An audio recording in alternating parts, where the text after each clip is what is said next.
May isang bayan sa Laguna na para bang pinagsama-sama na ang lahat ng magandang tanawin. Mula sa malinaw na ilog at magandang falls hanggang sa mga kuweba, lake at bundok na parang nakatakip na sa langit. Ito ang Cavinti, Laguna, isang lugar na hindi mo lang basta pupuntahan at matadaanan dahil marami kang pwedeng gawin dito. Kung gusto mo makakita ng waterfalls, caves, eco parks, bundok at makatikim ng masasarap na pagkain, panoorin mo ang videong ito. Let's go! Pagdating dito ay sasalubungin ka ng malamig at preskong hangin mula sa mga bundok. Tahimik, payapa at malayo sa ingay ng mga sasakyan sa mga bayan. Ngunit sa likod ng katahimigang ito, may mga magagandang lugar naman na magpapabilis ng tibok ng puso mo. Google! Parinig kita sa babae! Siyempre, unang first sa listahan ay ang Cavinti Falls. Mas kilala ito ng marami bilang Pagsangan Falls. Nasa Cavinti talaga ang mismong falls pero ang boat station at ang ilog na dadaanan ay sa Pagsanghan magsisimula. Para marating mo to, kailangan mong dumaan sa Shooting the Rapids. Nasa bangka ka, dumaan ka sa ilog na mabilis ang agos, medyo basa ka na, tapos sa dulo ay may isang mataas na waterfalls na parang sinasabi sa'yo, "Welcome to paradise." Sunod na next naman ay ang Bumbungan Eco Park. Kung gusto mo ng mas chill at nakaka-relax na lugar ay pumunta ka sa Bumbungan Eco Park. May river swimming dito, picnic area at perfect spot para magpalamig lalo na sa tanghaling tapat.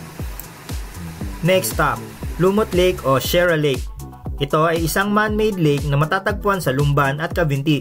Karugtong lang ito ng Caliraya Lake. Maraming activities ang mga pwedeng gawin mo dito tulad ng water sports na merong banana boating, kayaking, swimming, fishing, zipline, wall climbing, mag-jet ski at marami pang ibang mga activities. At kung gusto mo naman ng all-in-one nature trip, pumunta ka sa Cavinti Underground River and Caves Complex. Isang malaking kuweba na may ilog sa loob. Meron ditong mga stalactites at stalagmites na daan hanggang 1,000 taon bago mabuo. Noong 2011 lang daw ito na-discover at pangalawa sa Puerto Princesa Underground River sa pinakamalaki sa Pilipinas. Meron ditong mga lagoon, hidden passage, secret chambers at kakaibang mga rock formations ang makikita rito. Hindi lang puro ligas na yaman ang meron dito. Matatagpuan din malapit sa Cavinti ang Kalayaan Pumped Storage Hydroelectric Plant, isang napakalaking proyekto na nagbibigay kuryente sa malaking bahagi ng Luzon. Pwede rin kayong mag-side quest papunta dito at mag-picture dahil malapit lang naman ito. Pagkatapos ng lahat ng mga adrenaline rush, ay baka gusto mo namang mag-reflect. Pumunta ka naman sa Parish Church, tahimik, simple at tamang-tama para magdasal at magpasalamat sa taas bago ako kumain ng masarap na sumang Cavinti. At syempre, food trip. Sa Cavinti, hindi lang mata mo ang busog, pati panlasa. Dito matatagpuan ang mga banig na hinabi mula sa pandan at abaka. Tamang-tama para sa pasalubong. Sa pagkain naman ay tikman ang sumang Cavinti na gawa sa glutinous rice. May init-init pa at mas masarap kung may kape o tsokolate sa tabi. Kung mahilig ka naman sa camping at trekking, may mga hidden trails din dito papunta sa waterfalls at view decks na hindi pa masyadong kilala kaya konti pa lang ang mga dumadaan dito. At kung gusto mo naman ng simple lang, kahit maglakad-lakad ka lang sa bayan, ay may mga spot na pwede mong pasyalan at magpicture-picture na din. Paano nga ba pumunta rito? Mula sa Manila, sumakay ng bus papuntang Santa Cruz, Laguna. Mga 2 oras at kalahati kung walang traffic.